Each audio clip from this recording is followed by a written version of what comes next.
안녕하세요. 훈민정음연구소장 반재훈입니다. 오늘은 조선과 서울에 대한 어원을 말씀드리도록 하겠습니다. 낙빈기의 검문신고에 의하면 사망 5제 중에서 둘째 임금인 소호검천의 사위 전옥고양의 이름이 조라고 했습니다. 아침조이죠. 이 전옥고양의 셋째 아들인 중부일개의 별명이 어입니다. 고기어입니다. 그런데 이 중부일개가 양족의 사당의 제례관의 직책을 맡아서, 양족의 사당이라는 것은 양이죠. 양을 상징물로 삼는 그 부족의 사당의 제례관이 되어서 그 계보를 이었으므로 그의 이름을 고기어와 양자를 합한 선이라고 했습니다. 즉 아버지의 이름인 조와 아들의 이름인 선을 합해서 조선이 되었다고 했습니다. 이 전옥고양은 서기전 2421년에 죽은 47년 동안 왕노릇을 한 사람입니다. 그리고 전옥고양은 바로 신농의 손자입니다. 자, 화면을 보면은 소검천의 사위 이름이 조입니다. 아침조자죠. 조자고. 그 다음에 전옥고양의 셋째 아들 이름이 선입니다. 그래서 조선이 되었다. 아버지의 이름과 이 아들의 이름을 합해서 조선이 되었다 하는 그런 이론이 있습니다.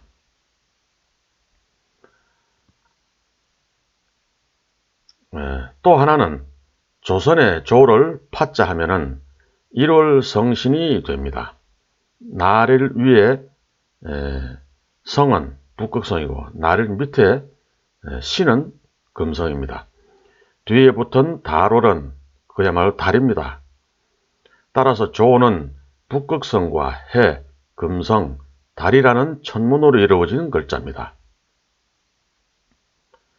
선은 해양족, 고기어, 해양족과 고산족, 양자죠. 해양족, 고기어와 고산족의 족표인 양양이 통합된 의미, 고기어에다가 양양이 합해진 것이 선이죠.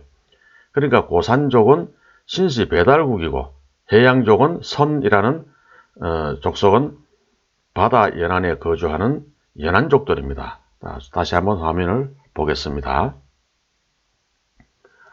조를 파자 하면은 일, 월, 성, 신이라고 합니다. 자, 제일 위에 있는 이것이 중간에 있는 게 날일자죠. 날일, 뒤에 있는 것이 달월. 날일자 위에 있는 이것이 성, 밑에 있는 것이 신. 그리고 일월성신이라는 뜻이죠.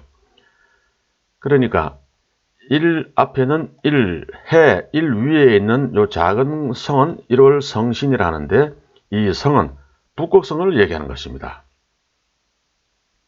그 다음에 일은 해죠. 일은 해를 얘기하는 것이고 그 다음 일 밑에 있는 신, 요것은 일 밑에 있는 요 신, 요것은 뭐냐면 금성입니다. 금성.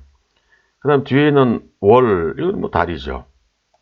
그래서 조는 북극성과 해와 금성과 달로 이루어진 글자라 이런 말이죠. 우리 배달민족과 단군조선 그 민족들은 전부 천문민족이었다는 뜻입니다. 천문민족이라는 것은 바로 천손민족이라는 얘기와 통합니다. 흔히 우리를 일러서 천손민족이다 이런 말씀을 많이 하는데 왜 천손민족이냐? 하늘에 내려준 민족이다. 그것만으로는 설명이 부족하죠. 사람들은 다 하늘에 내려준 사람인데 누구만 천손민족이고 누구는 아니다. 그건 말이 안 되는 소리입니다. 천손민족이라는 것은 바로 천문을 정립한 민족이다. 천문민족이다. 이렇게 풀이를 하면 한결 이해가 쉬울 것 같습니다.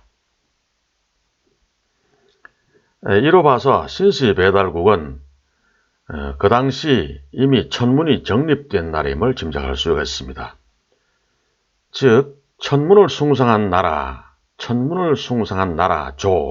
이 조죠. 화면에 천문을 숭상한 나라가 라는 뜻이 조입니다. 그 나라가 밑에 선이라는 거 나오죠. 화면에 선은 고기어와 양양이 서로 합쳐진 글자입니다. 고기어는 해양족이고 양양은 고산족입니다. 유목민들이죠. 근데 선이라는 것은 고기어와 양양, 즉 해양족과 고산족이 합한 그런 뜻이라는 것입니다. 그러니까 원래 어라고 하는 것은 전옥고양의 셋째 아들 중부일개의 이름인데 고기어가 양족의 사당에서 제례관으로 그 계보를 이었으므로, 그러니까 양족의 계보를 이었으므로 그 중부일개의 이름인 어와 양족의 상징인 양양자를 합해서 선이 되었다는 얘기죠. 그러니까 고산족인 배달국과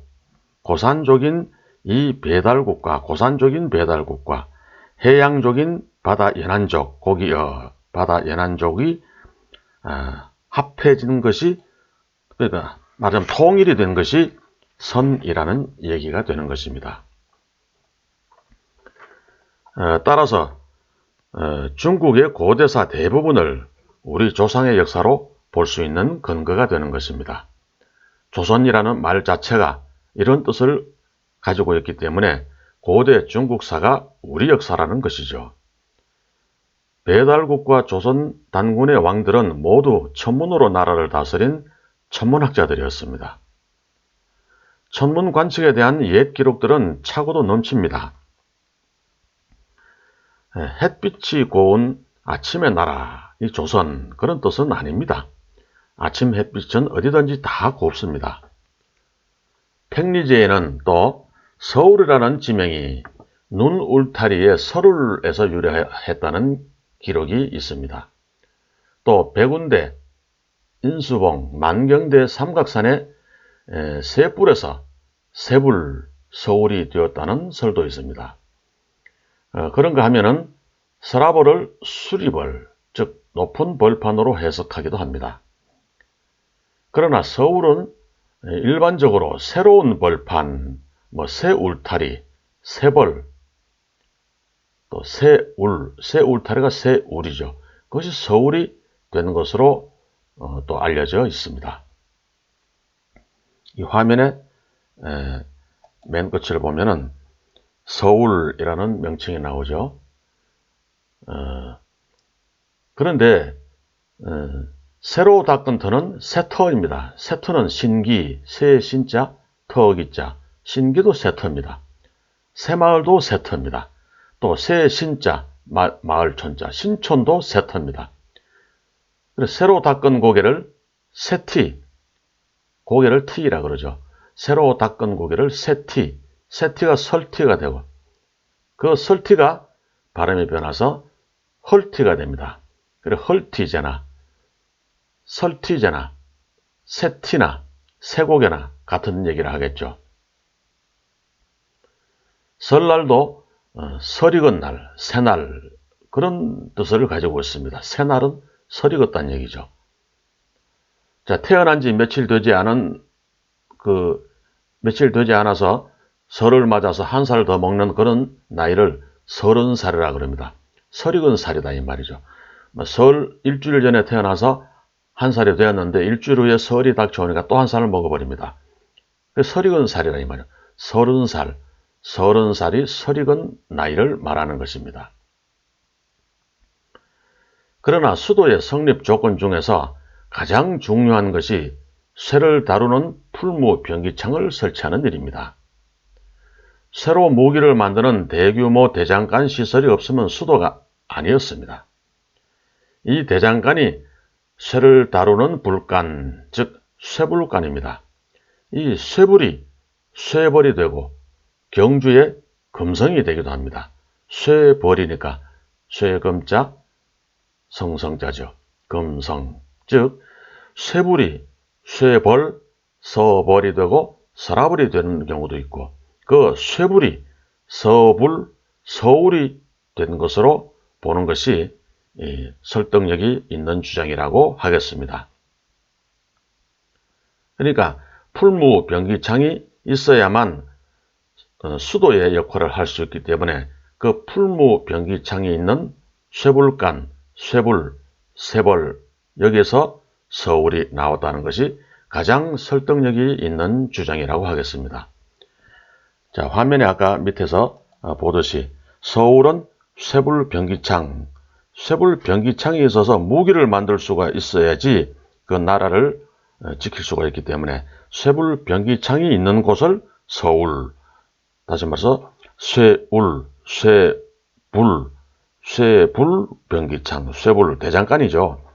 대규모 대장간을 말하는 겁니다. 쇠불, 쇠울, 서울이 되었다는 것이 가장 설득력이 있는 주장이라고 할 수 있겠습니다. 유물이 땅속에 묻혀있는 역사의 화석이라면 지명은 사람의 입속에 살아있는 역사의 화석입니다. 땅 이름과 마을 이름에서 우리 조상의 역사가 살아 숨쉬고 있음을 알 수 있는 것입니다. 고맙습니다.